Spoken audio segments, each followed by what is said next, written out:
औलाद सबको प्यारी होती है। इंसान की औलाद अगर ज़ख्मी होती है तो उसका दिल दहल जाता है। ऐसी चीज़ें, ऐसी मखलूक जिनके बच्चे अगर ज़ख्मी होते हैं किसी वजह से, हमारी वजह से, जो नज़र नहीं आते, सोचें उनको क्या तकलीफ़ होती होगी। हैं तो वो भी माँ बाप, और हम उसी जगह पर बैठकर फिर मस्तियाँ मजाक कर रहे होते हैं। हम कहते हैं ना, फ़लाने मखलूक ने, फ़लाने जिनने ये कर दिया। यार, आपने वहाँ पे उसकी तकलीफ़ को फ़ील नहीं किया। अगर आपकी वजह से उसका बच्चा, उसकी फैमिली का कोई मेंबर सफ़र किया है तो उसको तकलीफ़ हो रही है, आप उसकी तकलीफ़ पे कह कहे मार रहे हो, भले आपको नज़र नहीं आ रहा, तो उनको फिर गुस्सा आता है।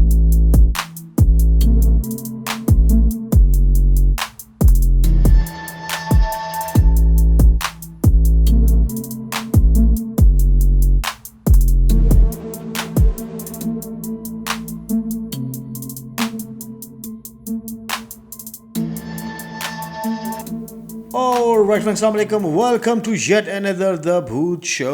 द भूत शो की एक और स्टोरी के साथ मैं हूँ आशी और हमारे साथ मौजूद हैं डॉक्टर काशिफ सर। अस्सलाम वालेकुम वालेकुम अस्सलाम। सर, कैसे मिजाज है सर? अल्हम्दुलिल्लाह गर्म सर। लग रहे हैं सर काफ़ी आज आप।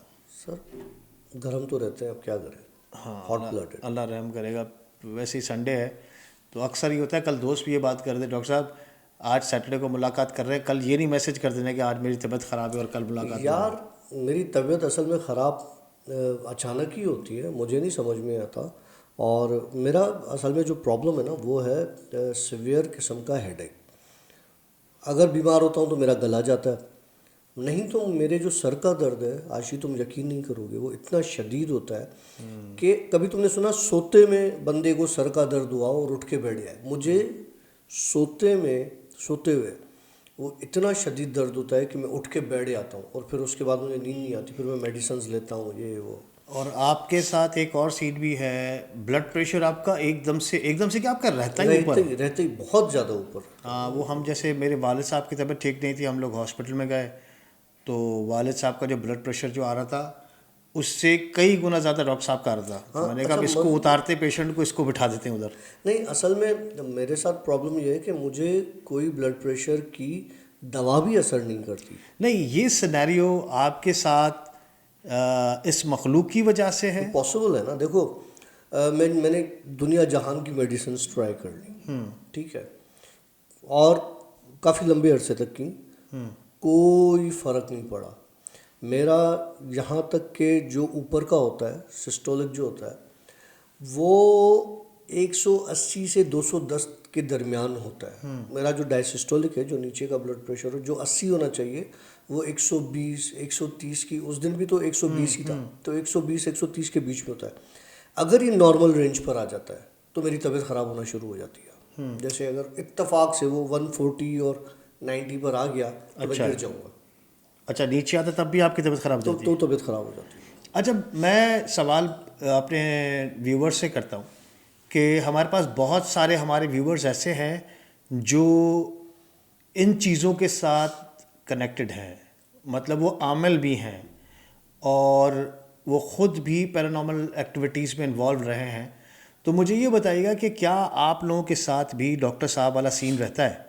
अगर रहता है फिर तो मतलब सिम्टम्स क्लियर हैं कि आपको इन्हीं इसी की चीज़ की वजह वजह से। से हो रहा है। और नहीं, अगर ऐसे नहीं है। मेरे साथ तो देखो ना, मेरे साथ मसला ये है कि कोई भी आमिल है या कोई भी बंदा है, वो एक हद तक जब तक चाहता नहीं, इल्म करता है, पढ़ता है, चीज़ें अगर उसे नज़र आती हैं। मेरे साथ मसला ये है कि मेरे साथ तो हर वक्त ये चीज़ें इस तरह से है ना, तो एक दो तरह का जलना होता है ना। एक वो जलना होता है, आपने उंगली आग में डाली, निकाल ली, आपकी उंगली जल गई। एक जलना होता है, बंदा पड़ा हुआ ही आग के अंदर है, वो तो जलता रहेगा। तो ये एक छोटी सी, खैर, आते हैं स्टोरी की तरफ। यस। और बड़ी मज़े की स्टोरीज़ हैं आज। पहले तो मैं आपको दो छोटे से किस्से सुनाता हूँ। वो दो छोटे किस्से बहुत रीसेंट है। एक एक कल का है, कल की सुबह का, जो मैंने आशीष से शेयर किया था, और एक 3 दिन पहले का किस्सा है। जो कल का किस्सा है वो मतलब सुबह का किस्सा है। सुबह कितने बजे का? यही कोई 8 बजे का किस्सा, 8 साढ़े 8 बजे का। अब इस वक्त ना 8 साढ़े 8 बजे सुबह के वक्त अमूमन इस तरह की एक्टिविटीज़ होती नहीं है। रोशनी होती है, लोग होते हैं, ये वो। खैर मैं अपनी जॉब पर जा रहा था और आशी ने देखा है, ईडी विलेज है, ईडी विलेज के बाद एक रास्ता, हाईवे की बात कर रहा हूँ, मोटरवे की, एक रास्ता नीचे उतरता है, लेफ्ट हैंड पर एक छोटी सी पहाड़ी बनी हुई है, उसमें फेंसिंग हुई हुई है। तो वहाँ पर मैं जब ईडी विलेज एक मोड़ है, वहाँ से मैं स्पीड में गाड़ी भगाता हुआ आ रहा था, तो मैंने देखा एक बंदा बिल्कुल रोड के बीच में चल रहा है और उस बंदे की कोई हाइट होगी आशी कम से कम भी 8 से 9 फुट, इतना लंबा था। अब मैं उसको हॉर्न दिए जाऊँ हटे ही नहीं, गाड़ी स्पीड में। खैर जाके मैंने उसके बिल्कुल करीब जाके गाड़ी स्लो की, हॉर्न दिया, वो बंदा गायब हो गया वहाँ से। वो बंदा बिल्कुल काला, बिल्कुल काला, मतलब अलिफ, कुछ नहीं था उसके जिस्म पर। गाड़ी, मैंने कहा यार ये तो सुबह सुबह कोई और चीज़ ही नज़र आ गई। खैर गाड़ी में आगे लेके गया, फिर मैंने शीशे से देखा तो वो पीछे बंदा दोबारा उसी जगह पे खड़ा हुआ था। ये तो एक छोटा सा हादसा हुआ मेरे साथ जो कल सुबह में हुआ। एक हादसा मेरी ही कंपनी में एक एम्प्लॉय के साथ हुआ। वो बड़ा मज़े का हादसा हुआ क्योंकि उसको फिर उठा के मेरे पास ले आए थे और जब वो होश में आया तो वो अजीब व गरीब किस्म की बातें कर रहा था और उसके दिमाग पे एक अजीब किस्म की चीज़ सवार थी और जिस ज़बान में वो बात कर रहा था वो एक अलग ही ज़बान थी। हुआ ये कि जी जब वो नॉर्मल हुआ तो उसने सारा किस्सा बताया। हुआ ये कि हमारे पास एक प्लांट बहुत बड़ा है, हमारा कंपनी बहुत बड़ी है, तो वो जो डिपार्टमेंट्स हैं काफ़ी दूर दूर है और उन दूर दूर डिपार्टमेंट्स में कोई 2 बंदे 3 बंदे 1 बंदा इस तरह से काम करते हैं। तो वो टाइम भी दोपहर का टाइम था, लंच का टाइम था। तो उसका जो साथी था, जो दूसरा दोस्त था, वो गया हुआ था खाना लेने मेस से, ये अकेला था। अच्छा, कहता है कि काशी भाई हुआ ये कि मैं उधर जब बैठा था तो मेरी नज़र मेरे ऑफिस में कमरे में, वो छोटे कमरे हैं, तो एक औरत खड़ी है मेरे बिल्कुल पीछे। मुझे किसी के होने का एक एहसास हुआ तो मैंने पलट के देखा तो एक औरत खड़ी है। बोला जब मैंने उस औरत को देखा मेरे हाथ पांव ठंडे हो गए कि यहाँ औरत कैसे, मतलब ऑफिस भी बंद है, एसी चल रहा है सब। बोला मैं वहाँ से भागा। जब मैं वहाँ से भागा तो वो औरत मेरे पीछे दौड़ी। बोला मैंने पलट के देखा तो वो औरत से एक छोटा बच्चा बन गया। ओह, बोला जब वो छोटा बच्चा बन गया उस वक्त मैं वहाँ पर गिर गया डर के मारे और मेरी सांस उखड़ना शुरू हो गई। बोला जब मैं वहाँ गिरा तो वो बच्चा मेरी तरफ दौड़कर जब मेरे सीने पर आया तो वो बिल्ली बन चुका था और वो मेरे सीने पे आके बैठा और उसके बाद मैं बेहोश हो गया। मुझे नहीं पता कि उसके बाद क्या हुआ और मुझे यहाँ से कब उठाया गया और मुझे यहाँ पे कब लाया गया। ये बात वो उसने मुझे बताई जब, लेकिन जब उसे लेकर आए थे वो बेहोश नहीं था, बकौल उसके कि मैं बेहोश था। अच्छा, वो बेहोश नहीं था, उसकी आंखें खुली हुई थी और एक वो अजीब ही लैंग्वेज में बात कर रहा था। वो लैंग्वेज मैंने अपनी ज़िंदगी में कभी भी नहीं सुनी। ऐसा लग रहा था कोई बहुत पुराने दौर की ज़बान हो कोई, जिसमें वो बात कर रहा है। आंखें उसकी ऊपर चढ़ी हुई थी, सिर्फ ये उसके जो है वो स्केलरा नज़र आ रहा था, मतलब सिर्फ आंखें वाइट नजर आ वाइट नज़र आ रही थी और वो आयरस ऊपर चढ़ा हुआ था उसका। काला जो ताला है ना, ये जो तारा। तारा ये ऊपर चढ़ा हुआ था उसके। तो वो बहरहाल अजीब व गरीब बातें कर रहा था, हाथ पे जकड़। फिर उसको पकड़ के मैंने कुछ दुआएं शुआएं पढ़ी, रिलैक्स हुआ, सोया 10-15 मिनट, उठा और फिर नॉर्मली वो उसने मुझे ये सारा अपना एक किस्सा बताया।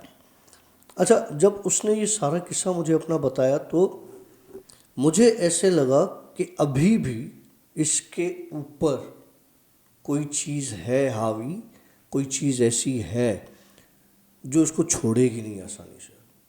मैंने अपने हिसाब से उसे नहीं बताया मैंने अपने हिसाब से पानी का गिलास लिया, उसमें एक सफ़ेद, जिस हमारे पास वो कॉटन बैंडेजेस होती है ना सफ़ेद, वो सफ़ेद कपड़ा डाला बैंडेज का, और कुछ पढ़ता में वो पढ़ा मैंने। वो पढ़ के मैंने अपने डिस्पेंसर को दिया, वो जो मेरा स्टाफ है। मैंने कहा यार इसकी शर्ट उतारो, इसके कपड़े उतार के इस वाइट बैंडेज से पूरा इसको पहले गीला करो पूरे जिस्म को, और फिर सूखे कपड़े से इसको वाइप कर देना। बोला सही है। अच्छा, उसने उसको वो पूरा किया। जब वो कर रहा था तो उसकी स्किन उतर रही थी। अच्छा। अब स्किन किस तरह से, एक स्किन ऐसे होती है ना, मट्टी का एक वो लेयर जमा हुआ होता है, ऐसे ऐसे करो तो काली मट्टी, क्योंकि वो सीमेंट प्लांट है वो, वहाँ पे मट्टी तो होती है, डस्ट तो होती है, और वो तो एक नेचुरल चीज़ है, नॉर्मल है। लेकिन वो उस तरह की नहीं थी, जो कि कॉटन बैंडेज पर भी नहीं आ रही थी। खैर जब ये उठ के गया तो लिटरली उसी बंदे की शेप में जितना वो साइज़ का था, पूरी एक मिट्टी की लेयर, जिस तरह से वो लेटा हुआ था, वो मिट्टी की लेयर वहाँ पे उस बेड पर मेरे पास पड़ी थी। मेरा डिस्पेंसर करीब आया, वो मुझे देखने लगा। अच्छा, मैंने उसको कहा कि यार ये मट्टी जो है ना, ये यहाँ से बेड से झाड़ो, साफ़ करो, और इस चादर को भिजवा दो धोने के लिए। तो मेरी शक्ल देखने लगा ना, मैं क्या हुआ, कहने लगा साहब मट्टी किधर है। मैंने कहा ये क्या है मट्टी। तो उसने मेरी शक्ल देख के वो समझ गया, बोला ठीक है सर मैं कर देता हूँ। बहरहाल उसने मुझसे ज़िद बहस नहीं की, मैं जाके अपने ऑफिस में बैठ गया। शाम हुई, जब मैं जाने लगा मेरे पास आया, कहने लगा सर वो एक बात बतानी थी। मैंने कहा हाँ। बोला सर वो चादर पर कोई मट्टी नहीं थी, और आप उस वक्त शायद बुरा मान जाते, गुस्सा करते, क्योंकि एक दो लोग और भी खड़े थे, तो मट्टी तो थी नहीं, लेकिन मैंने फिर भी चादर भिजवा दी। फिर मुझे अंदाज़ा हो गया कि ये शायद जो चीज़ उसके साथ अटैच हो गई थी, या एक असर जो उसके साथ अटैच हो गया था, उस दुआ से, उस आयतों से, उस पढ़ाई से जो पानी पर की गई थी, उससे उसका वो असर झड़ गया या कम हो गया, जिसकी वजह से वो एक मिट्टी की शक्ल में वहाँ पे एक चीज़ पड़ी हुई, और उसी की बॉडी के हाइट के हिसाब से वो उस तरह से पड़ी हुई। खैर ये एक दूसरा वाक़या था। अच्छा, सॉरी, इसी स्टोरी के हवाले से लास्ट टाइम आप लोगों ने देखा होगा कि डॉक्टर साहब ने आप ही की उसी ही जगह पर एक बंदे के साथ ही हुआ था। हाँ, एग्जॉर्सिज्म किया था फिर मैंने। आपने उसका एग्जॉर्सिज्म किया था, लेकिन उसका आपने वीडियो बनाया था। उसका वीडियो तो अगर ये जब चीज़ें होती हैं तो ज़रा वीडियो बना यार, लेना। पहले मैंने वीडियो बनाया था ना जो, और मैंने शेयर भी किया था, तो मसला ये हुआ था, मुझे वहाँ पर किसी ने कहा था यार ये यहाँ पर, क्योंकि एक कंपनी, एक इदारा है, अच्छा, ओके, तो इसकी और लोगों पर इम्पेक्ट पड़ता है, सही है। एक कॉन्फिडेंशियल चीज़ होती है। तो ये चीज़ आप बताना चाहते हैं बता दें, वीडियोज़ या इस तरह की चीज़ें शेयर करेंगे तो एक इदारे पर इम्पेक्ट आएगा, तो वो ना किया करें। अच्छा, चले, गुड हो गया। अच्छा, एक और चीज़ मैंने आपके साथ डिस्कस करनी थी, जो मैंने आपके साथ की नहीं थी। याद है हम लोग उस दिन चाय पे बैठे हुए थे, तो ज़ुहैर जो अपना दोस्त है, हाँ उसने आपसे गालिबन एक बात कही थी हाँ कि काला साया, और पता नहीं कि आपसे कुछ पूछ रहा था वो। हाँ तो उस हिसाब से उसने फिर कुछ दिन के बाद मेरे साथ ये चीज़ डिस्कस की थी ना, तो वो ये बताने लगा कि हम लोग, जैसे ज़ुहैर का घर है, तो जो मेरा दोस्त है उसका घर ये है, और बीच में रोड चलता है, और इस तरफ उसके दूसरे हमारे दोस्त का घर है, तो ऑलमोस्ट अपोजिट में है। ये यहाँ पर है, ये थोड़ा सा आगे की तरफ है, लेकिन मतलब 2 कदम पर ही है। तो ज़ुहैर कहने लगा कि मैं, अमीर और हुसैन, हम लोग तीनों दोस्त यूं घर की तरफ यूं खड़े हुए थे, जिसमें से मैं मेरे घर को फेस कर रहा था, और हुसैन और अमीर जो था वो अमीर वाले घर की तरफ फेस किए हुए थे उन्होंने ना। तो कह रहा है कि थोड़ी देर के बाद मैंने देखा कि ये जो मेरा घर है, इसके बराबर में जो मेरा वाला खाली प्लॉट पड़ा हुआ है, कह रहा है यहाँ पर एक जो वॉल है, इस पर कोई बैठा हुआ था ना, और मेरा वो फुल वही आप वाली बात कि फुल काला स्याह किस्म का कोई साया था। कह रहा आई डोंट नो कि वो मर्द था या औरत थी, लेकिन वो बिल्कुल काला। कह रहा पहले मैंने उसको देखा, मैंने देखने के बाद मैंने कहा शायद मेरे ग्लासेस पे शेड आ रहा है। कह रहा मैंने ग्लासेस उतारे, उसको मैंने फिर साफ़ किया और फिर मैंने वो ग्लासेस लगा के फिर मैंने उस जगह पर देखा तो वही काला साया वहीं पे मौजूद था। कह रहा इसके बाद मैं काफ़ी देर इसको यूँ आगे पीछे करके मैं देखता रहा कि यार ये स्याह जो कोई इंसान बैठा हुआ है, कोई फ़कीर बैठा हुआ है, क्या चीज़ है, कोई चादर लपेट के जैसे कोई नहीं बैठा हुआ हो। कह रहे इस तरह करते करते फिर मैंने वो जो दोनों दोस्त अमीर और हुसैन इसके अपोजिट में खड़े हुए थे, कह रहा मैंने उनको बोला कि भाई दोनों नहीं पलटना, एक जना अमीर आप पलट लो और आप पीछे देखो कि मेरी जो घर की जो ग्राउंड की जो वॉल है इसकी वॉल पर कोई बैठा हुआ है क्या। तो अमीर ने जैसे पीछे देखा तो उसको वहाँ पर कुछ नज़र नहीं आया। उसके बाद उसने हुसैन को बोला तो हुसैन आप देखो, हो सकता है इसको नज़र नहीं आ रहा, आप देखो। हुसैन ने पीछे देखा, उसको भी कुछ नज़र नहीं आया। कह रहा उसके बाद मैंने उस चीज़ को हमने इग्नोर किया ना। मैंने कहा मैं खाम का कुछ बोलूँगा वही आप वाली बात के लोग समझेंगे पागल है। हाँ। तो मैंने इसको इग्नोर किया। कह रहा करते करते काफ़ी देर तक वो साया ऊपर बैठा रहा और उसके बाद मैंने बड़ी हिम्मत करके ना मैंने बोला भाई अब चलो चलने की करते हैं। हमारी तरफ आ रहे थे वो लोग। तो जैसे वो लोग गाड़ी निकाल लगे उसने कहा कि मैं उस दीवार की तरफ बढ़ा हूँ, मैंने वॉक किया है, मैं अपने घर की जो कंपाउंड की वॉल है उसके पास जाके मैं खड़ा हुआ हूँ। वो साया मैंने बाकायदे कह रहा है मैंने क्लियर देखा और क्लियर देखने के बाद बाकायदा वो मेरे सामने धुआं बन के जैसे कोई चीज़ उड़ जाए इस तरह वो चीज़ गुम हो गई। तो ये चीज़ें होती हैं जिसके ऊपर ये चीज़ कैफियत तारी हो और उसको वो चीज़ नज़र आ जाए तो हर किसी को नज़र नहीं आएगी। अब जैसे इसको यहाँ बैठे बैठे चीज़ें 4-5 चीज़ें नज़र आ जाती हैं लेकिन मुझे नज़र नहीं आती हैं। तो ये ऑफ कोर्स इसके लिए भी बड़ा दिल घुटना चाहिए। हर किसी के सामने भी ये चीज़ें नहीं आती हैं लेकिन ये सिर्फ उनके सामने आती हैं जिनको ये अपना चेहरा अपना अक्स दिखाना चाहते हों। जी डॉक्टर साहब। हाँ जी। अच्छा सॉरी, इस हवाले से आपसे ज़ुहैर ने क्या बात की थी? ज़ुहैर ने वही बात की थी जो हम उस वक्त बैठे हुए थे वहाँ पर। और उसने मुझे किस्सा नहीं बताया क्योंकि उसे पता था कि वो मुझे हमेशा अपोज करता है इन सारी चीज़ों को लेके ना। और वो कहता है कि नहीं ऐसा नहीं होता। लेकिन उस दिन वो मुझे किस मुंह से या किस हिसाब से वो बात करता। ज़ुहैर हमारा जो दोस्त है जिसने ये चीज़ देखी थी वो काफ़ी डिबेटिंग है ना, वो हर चीज़ में डिबेट करता है। अगर इसने यस बोल दिया तो वो नो बोलेगा, मैंने अगर नो कर दिया तो वो यस करेगा। तो वो डिबेट्स करता है, अच्छी बात है। लेकिन इस सिचुएशन में फ़र्स्ट टाइम हम छेड़ी छाड़ी करते हैं, इसको तंग करते हैं, ये करते हैं वो करते हैं। ज़ुहैर बड़ा स्पेशल फ्रंट फॉरवर्ड निकल के इसको छक्के मारने की कोशिश करता है।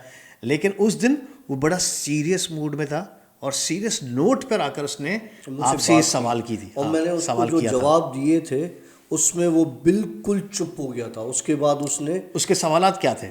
उसके सवाल याद ये थे कि यार ये किस तरह के दिखते हैं, ये किस तरह से होते हैं, किस रंग के होते हैं, कभी किस तरह से अगर गायब होते हैं तो किस तरह से होते हैं, या अगर ये अचानक सामने आ जाएं तो क्या नुकसान देते हैं, या ये आपका अपना करीन होता है। बेसिकली उसने बात स्टार्ट की थी करीन से। और एक और चीज़ उन्होंने यही बात भी बोली थी उसने, ये मुझे याद है जब बातें चल रही थी तो उसने ये भी बोला था कि क्या ये तीसरी आंख ऐसे ही खुल जाती है, किसी के सामने भी आ सकते हैं, ये बात भी उसने बोली। हाँ, लेकिन वो तीसरी आंख इस तरह से नहीं खुलती है, तो एक झटका होता है जो लग जाता है बंदे को ना, वो उस तरह से ब्लड प्रेशर हाई हो जाता है। हाँ तब ऐसा होता है यार कोई। और अच्छा। यहाँ मेरे पास काफ़ी लोग हैं जो एक्सपीरियंस अब कर रहे हैं इन चीज़ों को। और जैसे मिसाल के तौर पे एक दो व्यूअर ऐसे हैं, उन्होंने मुझसे इंस्टा पर सवाल किया कि काशिफ भाई ये बताएं कि यार ये जो सीन है ये हमारे साथ अब होने लगा है, मतलब क्या ये आपकी स्टोरीज की वजह से है कि अब हमें चीज़ें कभी कभी दिखना शुरू हो गई हैं, कभी कभी फील होना शुरू हो गई हैं। तो मैंने उनसे कहा यार देखो मुझे नहीं पता, लेकिन यस हम उनको डिस्कस करते हैं, हम उनके किस्से सुनाते हैं, तो वो सारी चीज़ें आपके सामने आती हैं। अच्छा, अभी यहाँ पर ये बात मैं ऑन द रिकॉर्ड कहता हूँ,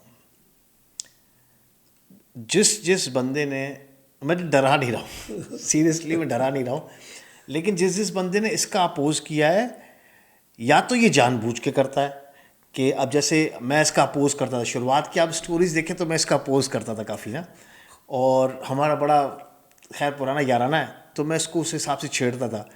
तो फिर मेरे साथ यहाँ पर किस्से हुए, मैंने देखा नहीं, मैंने नहीं देखा, लेकिन मेरे बच्चियों ने ख्वाब में देखा, और मेरे फैमिली इस चीज़ को सफ़र करना शुरू कर दिया उन्होंने ना।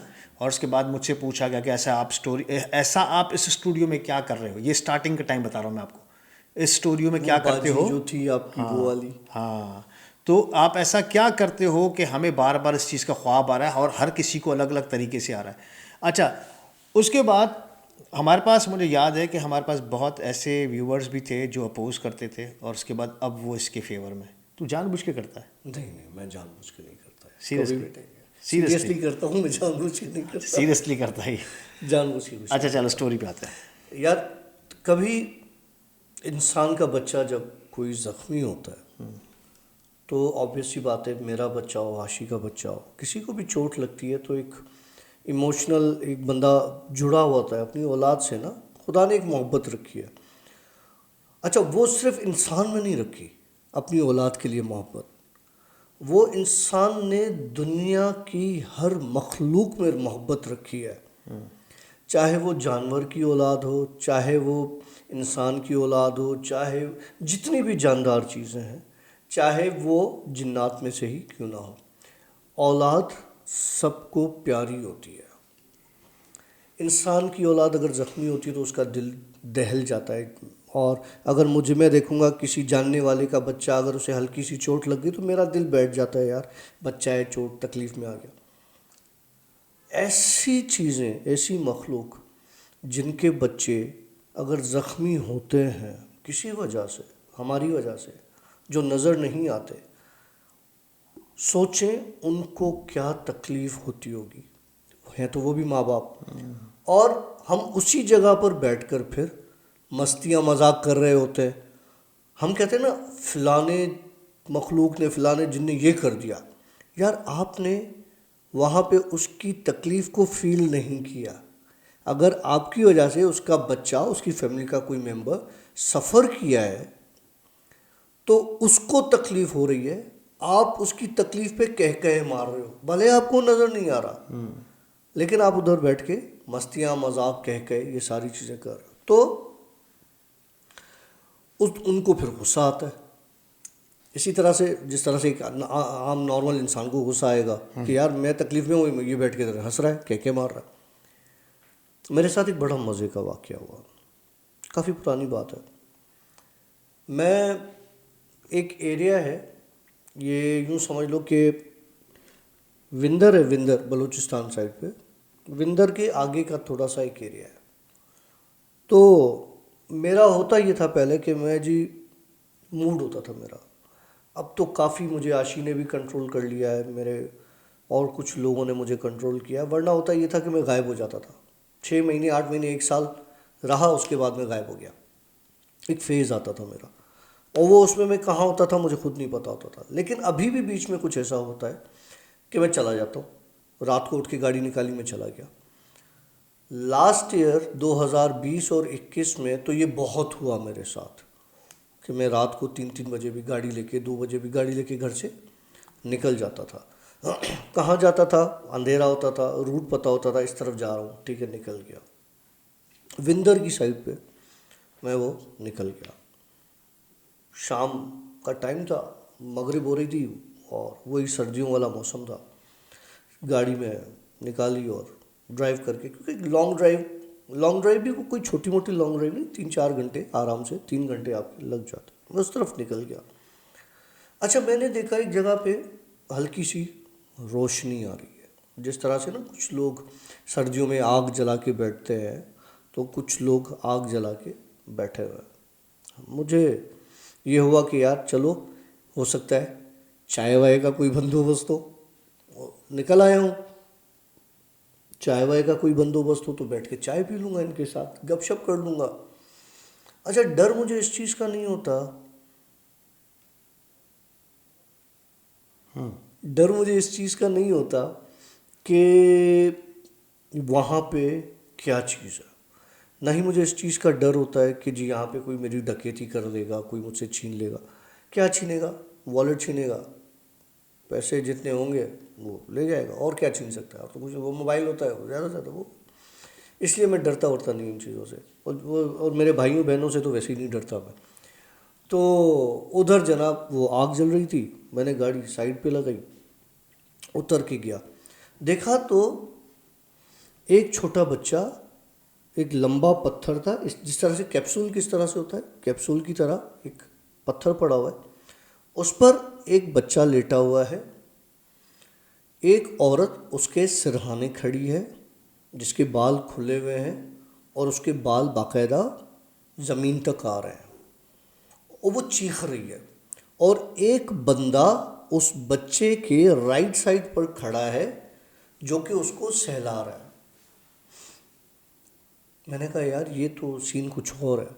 लाइक मुझे लगा कि चाय वाय मिलेगी, या तो आग जल रही है और ये कोई कोई तकलीफ़ में। खैर मैंने अपना क्या किया, गाड़ी की डिक्की खोली, अपना फर्स्ट एड किट निकाली, मैंने कहा पॉसिबल है कोई इंजरी हो, कुछ हो। फर्स्ट एड किट ले गया उनके पास।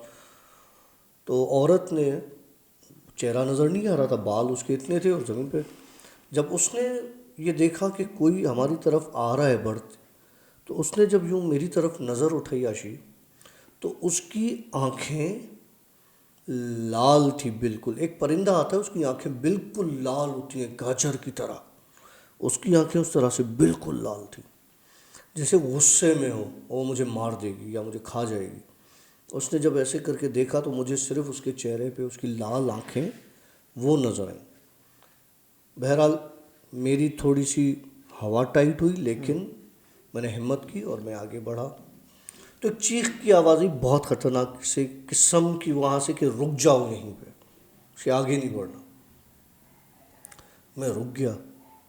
अब कितने कदम पे रुका हूँगा, हार्डली कोई, आज तेरे रूम में बड़ा मज़ा लगा पड़ा है, हार्डली कोई 10 से 12 कदम मैं उनसे दूर हूँगा। वो 10 से 12 कदम मैं उनसे दूर था और मैं वहाँ पे रुक गया। अब उसने देखा कि इसके हाथ में कुछ है और ये हमारी तरफ बढ़ रहा है, और ये देख, और ये हमारी तरफ बढ़ रहे हैं। और ये डर भी नहीं रहा, और ये डर भी नहीं रहा हमसे, ठीक है, गूस बम्स। हाँ, और ये हमसे डर भी नहीं रहा।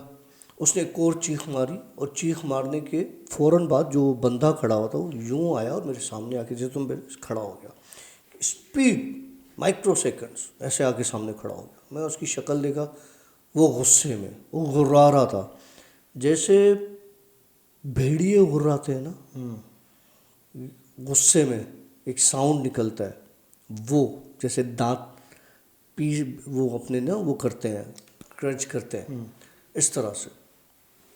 खैर मैंने उसकी शक्ल देखी, मेरी हवा उधर थोड़ी टाइट हो गई। मैंने कहा आज तू गया। खैर मुझे कहने लगा कि तुम वापस जाओ। मैंने कहा ठीक है मैं वापस जाता हूँ। हुआ क्या है, उसने क्या किया, मेरा हाथ पकड़ा। आशी जब उसने मेरा हाथ पकड़ा तो मेरी कलाई, ऐसा लग रहा था कि मेरी कलाई में किसी ने कोई अंगारे लपेट दिए हों। पकड़ के उसने मुझे स्पीड से उस बच्चे की तरफ किया। मैंने देखा कि बच्चे के जिस्म पर जगह जगह पर कट्स पड़े हुए, ठीक है, और उन कट में से कोई खून नहीं बह रहा, कहीं से कोई खून नहीं है, लेकिन एक गहरा अंधेरा वूंड में होता है ना, स्किन फट जाए तो हमारी तो लाल गोश्त नज़र आता है, लेकिन वो गहरा अंधेरा, कुछ भी नहीं है उसमें, वो कट पूरे बॉडी पे। अब मैं उधर उसको देख के मुझे समझ में ना आए, क्योंकि मुझे तो पता था ये कुछ और मखलूक है और मैं बहुत बहुत बुरी जगह फंसा हूँ अभी, और ये रात का टाइम भी है। खैर मैंने उस औरत को देखा, उस औरत की आंखें बिल्कुल जल रही थी, लाल आग। मैंने कहा हुआ क्या है मुझे बताओ। बोला यहाँ से गाड़ियाँ गुजरी थी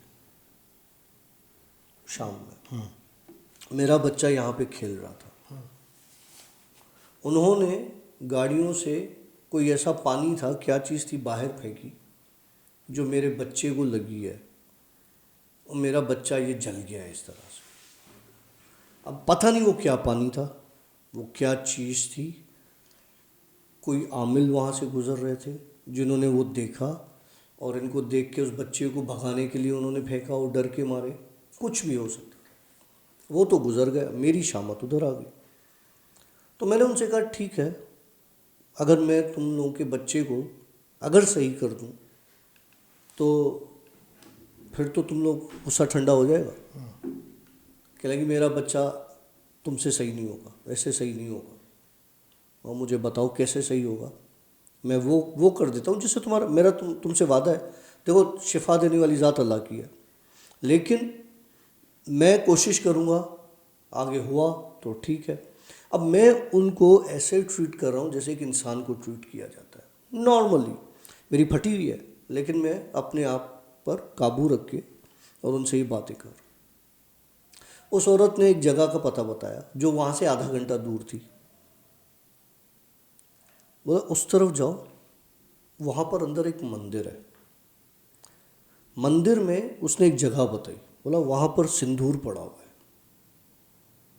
पत्थर सिंदूर का, बेसिकली वो पत्थर की तरह का एक चीज़ थी, वो सिंदूर का उसने उसको बोला वो पड़ा, वो ले आओ, और वो लाके तुम लगाओ, क्योंकि हम नहीं उठा सकते उस चीज़ को। मैं परेशान हो गया। मैंने कहा रात का वक्त है, बात भी कर लिए, आधा घंटा मैं उधर ट्रैवल करके जाऊं, आधा घंटा वापस आऊं। वहाँ का वो जो पंडित होता है या जो भी होता है इबादत करने वाला, वो पूजा करने वाला, क्या वो मुझे अंदर आने देगा इतनी रात को? क्योंकि ताला लग जाता है, और मैं उसको बताऊंगा तो क्या वो मेरी बात पर यकीन करेगा?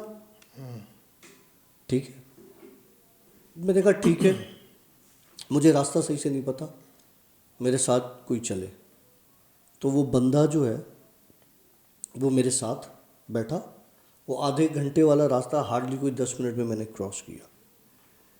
तो वो मंदिर एक अंदर की तरफ मंदिर था।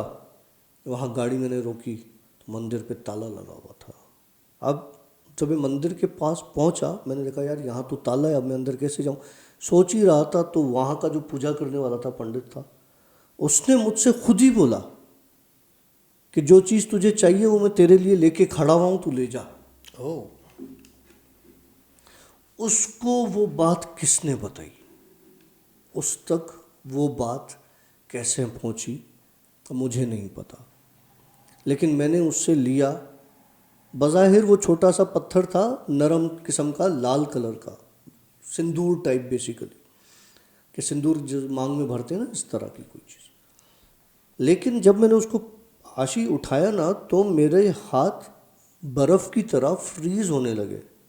अब जैसे ही उसने दिया, मेरा दिल किया मैं सेकंड में इसको नीचे, बर्फ़ आप अगर उठा लो हाथ में, कितनी देर तक उठा सकते हो? खैर मैंने वो उठा के फ़ौरन गाड़ी की तरफ भागा, और मैंने जाके गाड़ी में नीचे रख दिया। हाथ मेरे ठंडे इतने, और सर्दी भी हो रही थी कि मैं गाड़ी का स्टीयरिंग ग्रिप ना कर सकूं। खैर 10-15 मिनट में मैं वापस उस जगह पर पहुंच गया जहाँ पे वो औरत बैठी थी। तो औरत ने कहा कि ले आए? मैंने कहा हाँ मैं ले आया हूँ। वो बंदा भी उसका जो था, जो मेरे साथ चला था, वो मुसलसल जब से मेरे साथ चला था गाड़ी में कुछ पढ़ रहा था। वो अरबिक नहीं थी, वो हिंदी नहीं थी, वो कोई और ज़बान थी। वो कंटिन्यू उसको पढ़ते जा रहा था, और ऐसे पढ़ रहा था जैसे वो अपनी ज़बान में दुआ मांग रहा हो अपने औलाद की बेहतरी के लिए। खैर वो गया, वो जाके मैंने उसके ज़ख्मों पर, उस औरत ने बोला कि मेरे बच्चे के ज़ख्मों पर इसको लगाओ। मैंने वो पत्थर हाथ से मसला, क्योंकि वो मट्टी की तरह का था और वो इस तरह से था, सिंदूर लाल कुछ जो भी था, वो मैंने उसके ज़ख्मों पे आशी मलना शुरू किया। जो तकलीफ़ से बच्चा गुज़र रहा था, वो तकलीफ़ जैसे जैसे मैं उसको लगाता जा रहा था, मेरे जिस्म पे मुझे फ़ील होती जा रही थी, महसूस होती जा रही थी। ऐसा लग रहा था कि मैं उस बच्चे से तकलीफ़ निकाल के अपने अंदर डाल रहा हूँ वो तकलीफ़। मैंने वो सारा लगाया उसके जिस्म पे। हार्डली सेकंड्स की बात है, वो बच्चा उठ के बैठ गया। वो जो औरत थी जिसकी आंखें लाल और गुस्से में, आशी मैंने उससे खूबसूरत औरत नहीं देखी। वो इतनी खूबसूरत हो गई। और उसका जो बाप था वो ऐसा हट्टा कट्टा और नौजवान ऐसा हो गया। मैं उन दोनों को देख के ना रिलैक्स हो गया कि यार इनकी वो कैफियत ख़त्म हो गई। उस औरत ने मुझसे कहा कि मुझे बता कि तुझे क्या चाहिए। ये वो काम था जो तुमने किया, तुम हमें देख सकते थे, तो वरना कोई और ये काम नहीं कर सकता। मेरा बच्चा आज मर जाता, और जब मेरा बच्चा मरता तो फिर यहाँ से जो भी गुजरता किसी के बच्चे को मैं छोड़ती नहीं उस एरिया से। मैंने कहा मुझे कुछ नहीं चाहिए, और मेरे साथ ये चीज़ें होती हैं। तो कहने लगी कि तुम्हें आग जो नज़र आई वो भी इसलिए नज़र आई और किसी को नहीं आई। तुम रुके तो हमें पता चल गया कि तुम हमें देख सकते हो, तुम हमारी मदद करोगे और कर सकते हो। और तुम्हें जब हमने जाने का बोला तो हमें पता था तुम्हें हम जाने का बोलेंगे तुम जाओगे नहीं। खैर ये बात हो गई। कहने लगी तुझे बता तुझे क्या चाहिए, तू बोल, तुझे हम वो चीज़ देंगे। मैंने कहा मुझे दुआएं चाहिए और इजाज़त चाहिए, और मुझे 3 घंटे का रास्ता 5 मिनट में तय करना है, मुझे घर जाना है। तो खैर ये बात हुई, और फिर मैं वहाँ से निकला तो काफ़ी टाइम हो चुका था, सुबह होने वाली थी। मैं वापस घर आया। वो खूबसूरत औरत, उससे ज़्यादा खूबसूरत मेरे घर पर पहले से मौजूद थी। कहने लगी कि मैं तुम्हें रिवार्ड, मतलब मैं तुम्हें इनाम देने आई, मैं तुम्हें कुछ बख्शने आई हूँ। बख्श दिया आपने? मैं तुम्हें खुश करने आई हूँ नहीं बख्शने आई। तो मैंने कहा ये मैं आपको हाथ जोड़ता डॉक्टर, हूँ, मैं तुझे खुश करने आप आई चले हूँ। जाओ, और मैं ऑलरेडी बहुत खुश हूँ और खुश हो चुका हूँ, तो मुझे और कुछ खुशकी की ज़रूरत नहीं है। खैर उसके बाद उस औरत ने मुझसे एक वादा किया जो कि मैं बता नहीं सकता, और उसके बाद वो औरत वहाँ से गायब हो गई। अभी भी कभी कभी 6 महीने 8 महीने में जब मैं बहुत ज़िंदगी से बेजार हो जाता हूँ, जब मैं कहता हूँ कि यार चल बोलिया चल उत्थे चलिए जित्थे सारे अन्ने, तो गाड़ी निकालता हूँ और अन्नों की नगरी में चला जाता हूँ। कभी बेला, कभी उथल, कभी विंदर, कभी कहीं, कभी कहीं, कभी। चले, बात निकली है तो एक बात और भी शेयर करते हैं, और वो बात ये है, जो डॉग लवर्स हैं मुझे बताइएगा। मना कर देंगे। हाँ नहीं, मुझे बताइएगा कि क्या आपके साथ ऐसा हुआ है। जैसा कि मैंने आप लोगों को पहले ही बताया था कि जो डॉग्स हैं मेरे रॉक्सन और केंजो, वो ऊपर एग्जैक्टली इस रूम के ऊपर एक रूम बना हुआ है, तो उस रूम में वो लोग मतलब बेस्ड वहाँ पर, छत पूरी खुली हुई है, पूरी छत पर वो लोग भागते दौड़ते हैं, लेकिन बच्चे जब देते हैं तो इस रूम में होते हैं। अच्छा, इस दफ़े बच्चे रॉक्सन ने जो है ना वो रूम के अंदर नहीं दिए, हमारी छत पर एक कोने में एक हमने बजरी का सेटअप रखा हुआ है ना, जिस तरह नहीं वो रेती होती है, तो उस तरीके का हमने सेटअप रखा हुआ था, क्योंकि ये फिर डॉग्स जाके उसमें खेलते हैं, थोड़ा सा कलाबादियाँ खाते हैं, खुश होते हैं, तो हमने वहाँ पर एक सेटअप छोटा सा डाला हुआ था। इस दफ़े बच्चे इसने रूम में नहीं दिए, वहाँ पर जाके दिए बच्चे। चले, हम समझे शायद वो यहाँ पे कंफर्टेबल फील कर रही है इसलिए बच्चे यहाँ पे दे दिए। चले, इस दफ़े अल्हम्दुलिल्लाह उसने 8 बच्चे दिए, और 8 में से 3 ऑलरेडी मरे हुए थे, ठीक है, जिसमें से एक मैंने देख लिया था, एक कोने में वो गिरा कर आई थी तो वो मैंने वहाँ से उठा लिया था। 2 बच्चे उसने जो मरे हुए थे उसने वो 2 बच्चे उस बजरी के अंदर छुपा के रखे हुए थे, दफना के रखे हुए थे। ठीक, सुनिएगा बात, अब है पते की बात। जब मैं गया तो उसने उस रेती में से बच्चे निकाले, एक मरा हुआ बच्चा निकाला, ठीक है, उससे छाटा, मुंह में डालकर हिलाया ताकि मट्टी वट्टी सारी निकल जाए, फिर ले जाकर एक कोने में बैठकर उसको चबा के खाया है। तो ये सीन मैंने फर्स्ट टाइम देखा, थोड़ा सा मुझे भी खाते इस तरह से, मुझे भी थोड़ा सा अजीब सा फील हुआ, लेकिन मुझे फिर किसी ने बोला नहीं ऐसे करते हैं। आई डोंट नो, मेरा सांस अभी ऊपर नीचे हो रहा है कि वो उस वक्त जब वो मेरे सामने खा रही थी तो मुझे बड़ा अजीब फील होता है, क्योंकि आपने कहा कि औलाद जो है वो सबको प्यारी होती है, ठीक है, ऑफ कोर्स सबको प्यारी थी, हमने भी सुना है और हम महसूस भी करते हैं, लेकिन उस कुत्ते ने, मतलब माँ ने अपने मरे हुए बच्चे की जो डेड बॉडी थी उसको बड़े मज़े लेकर उसको खाया उसने, और मैं कुछ नहीं कर सक रहा था क्योंकि अब मैं ऑफ कोर्स अगर उसके मुंह से वो निवाला निकालूंगा तो वो शायद, और उस वक्त उसकी कैफियत भी ये थी कि अपने बच्चों के साथ होना, डिलीवरी ताज़ी होना और सब चीज़ें होना, तो आई डोंट नो। अच्छा, कुछ लोग ये भी कहते हैं कि भूख में, भाई चलो भूख तब की बात है जब उसको खाना प्रॉपर ना हो, खाना प्रॉपर, दूध बढ़ा दिया हमने उसका और इस तरीके की चीज़ें ताकि वो उसका वो सारा सिस्टम पूरा चले। लेकिन ये मैंने अपनी आंखों से देखा, और उसके बाद जो दूसरा मरा हुआ बच्चा था वो वहाँ से बच्चा मैंने जैसे उठाया और ये कंटिन्यूस उसने वो खाया हुआ बच्चा भी छोड़ दिया वहाँ पर, मैंने नहीं सॉरी वो बच्चा पूरा खा चुकी थी, पूरा बच्चा खा चुकी थी। वो दूसरे बच्चे के लिए मैं जैसे उठाने लगा तो वहाँ से दौड़ती मेरे पास आई और वो मेरे आगे पीछे दौड़ने लगी कि मतलब कहाँ लेके जा रहे हो, मुझे दो। लेकिन वो खैर मैंने इधर उधर करके ना मैं ले आया उसको नीचे, और उसको फिर मैंने शॉपर में बैग में बंद करके और फिर इसको कफन दफन का सिलसिला जिस तरह होता है तो वो किया। तो लेकिन क्या जो डॉग लवर्स हैं, जो डॉग्स के हिसाब से ये सब चीज़ें करते हैं, तो क्या आप लोगों के साथ ऐसा सिनेरियो हुआ है कभी? अगर हुआ है तो प्लीज़ कमेंट में ज़रूर बताइएगा। और यस, अल्हम्दुलिल्लाह 5 बच्चे बिल्कुल ठीक ठाक थे, 4 बिल्कुल ठीक ठाक हैं, उनमें से एक फिर एक्सपायर हो गया जब से उस रूम में शिफ्ट हुए। अब मैं रूम से बाहर निकाल के लेके जाता हूँ, बाहर जाके रखता हूँ, तो वो माँ जो है वापस उनको रूम में ले जाती है। मैंने कहा बस ठीक है, वो जहाँ पे कंफर्टेबल फील कर रही है बच्चों को भले वहाँ छोड़ दे।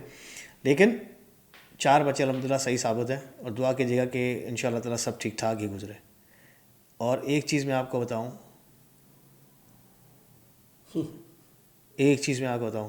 ये जो कैमरा है मेरे पास, ये है A6400 सोनी, और ये बहुत इफ़ेक्टिव है, फोकस डीफोकस, वो फोकस बड़ा अच्छा पकड़ लेती है ना। अभी मैं आपको मज़े का सीन बताऊं, ये अभी से नहीं कर रही, नहीं मैं आपको मज़े का सीन बताऊं, इसने हमें फोकस छोड़ के हमारे बीच में एक चीज़ पे फोकस करना स्टार्ट किया है। ये हमें जैसे अब ये हिलेगा तो इसको फोकस करेगी, मुझे फोकस कर लेगी।